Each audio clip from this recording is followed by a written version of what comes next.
కాంగ్రెస్ ప్రభుత్వ నిర్లక్ష్యానికి మరో పసి ప్రాణం బలైంది. పెద్దపల్లి జిల్లా సుల్తానాబాద్ మండలం కాట్నాపల్లిలో వీధి కుక్కల స్వైర విహారం 3 ఏళ్ల చిన్నారి దివ్యా బెహ్రా ప్రాణం తీసింది. కాట్నాపల్లిలోని బీబీఐ ఇటుక బట్టి వద్ద పనిచేస్తున్న ఒడిశా వలస కార్మికులు సరస్వతి భూభాన్ దంపతుల 3 ఏళ్ల కూతురు దివ్యా బెహ్రా తోటి పిల్లలతో ఆడుకుంటుండగా కుక్కల మంద ఒక్కసారిగా మీద పడింది. భయంతో పంట పొలాల వైపు పరిగెత్తిన పసిపాపను కుక్కలు చుట్టుముట్టి దాడి చేశాయి. దీంతో ఆ చిన్నారి తీవ్ర గాయాల పాలైంది. తల్లిదండ్రులు గుర్తించి సుల్తానాబాద్ ప్రభుత్వ ఆసుపత్రికి తరలించినా ఫలితం లేకుండా పోయింది. అప్పటికే చిన్నారి మృతి చెందిందని వైద్యులు తెలిపారు. కంటికి రెప్పలా కాపాడుకోవాల్సిన బిడ్డ కళ్ల ముందే కుక్కల బారిన పడి విగత జీవిగా మారడంతో ఆ తల్లిదండ్రుల ఆర్తనాదాలు ప్రతి ఒక్కరిని కదిలించాయి.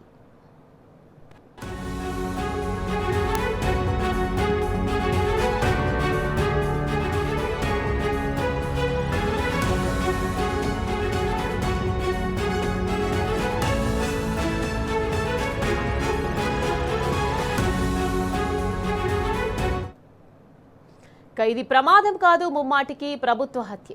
రాష్ట్ర వ్యాప్తంగా కుక్కల రాజ్యం నడుస్తున్న కాంగ్రెస్ సర్కారు కుంభకర్ణ నిద్రలో ఉంది. వలస కూలీల పిల్లల ప్రాణాలకు విలువలేదా? ఇప్పటికైనా ప్రభుత్వం మేల్కొని కుక్కల కట్టడికి చర్యలు తీసుకోకపోతే ప్రజాగ్రహం తప్పదని స్థానికులు హెచ్చరిస్తున్నారు. దివ్య కుటుంబానికి ₹1 కోటి ఎక్స్గ్రేషియా ఇవ్వాలని డిమాండ్ చేస్తున్నారు.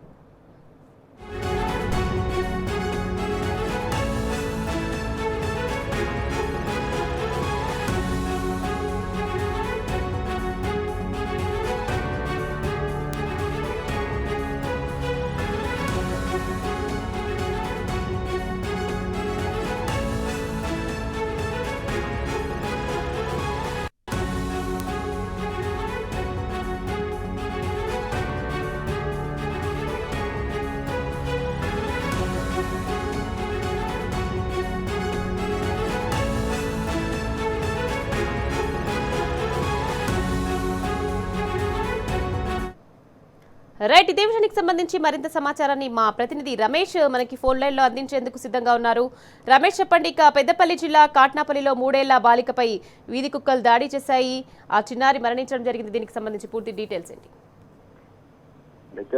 వీధి కుక్కల స్వైర విహారానికి మరొక చిన్నారి బలైనటువంటి సంఘటన పెద్దపల్లి జిల్లాలో చోటు చేసుకుంది. పెద్దపల్లి జిల్లా సుల్తానాబాద్ మండలం కాట్నాపల్లికి సంబంధించినటువంటి బీబీఐ అనే ఇటుక బట్టి వద్ద పనిచేస్తున్నటువంటి వలస కార్మికులు ఇతర ప్రాంతం నుండి బతుకుదేరుకు వచ్చినటువంటి సరస్వతి భూభాన్ దంపతుల 3 ఏళ్ల చిన్నారి అయితే వీధి కుక్కలకైతే బలైపోవడం జరిగింది. స్థానికంగా కూడా అక్కడంతా కూడా ఈ యొక్క ఘటన అయితే కూడా కలకరం లేపడం జరిగింది. అయితే ఏదైతే ఇంటి బయట ఆడుకుంటున్నటువంటి చిన్నారి 3 ఏళ్ల చిన్నారి సరస్వతి బెహ్రా దివ్య బెహ్రాను 3 ఏళ్ల చిన్నారి ఇక్కడ ఇంటి వద్ద ఆడుకుంటున్న సమయంలో తోటి పిల్లలతో ఆడుకుంటున్న సమయంలో వీధి కుక్కలు గుంపుగా రావడంతో ఒక్కసారిగా కూడా చిన్నారి పైన పడి లాక్కెళ్ళి కూడా పక్కనే ఉన్నటువంటి పొదల వదలకు కూడా తీసుకెళ్లడం జరిగింది. కుక్కలందరూ కూడా పీక్క తినడంతో చిన్నారి అయితే ఆసుపత్రికి సుల్తానాబాద్ ప్రభుత్వ ఆసుపత్రికి తరలించే లోపే కూడా ఆ చిన్నారి దివ్య బెహ్రాను అయితే మృతి చెందడం జరిగింది. వీధి కుక్కల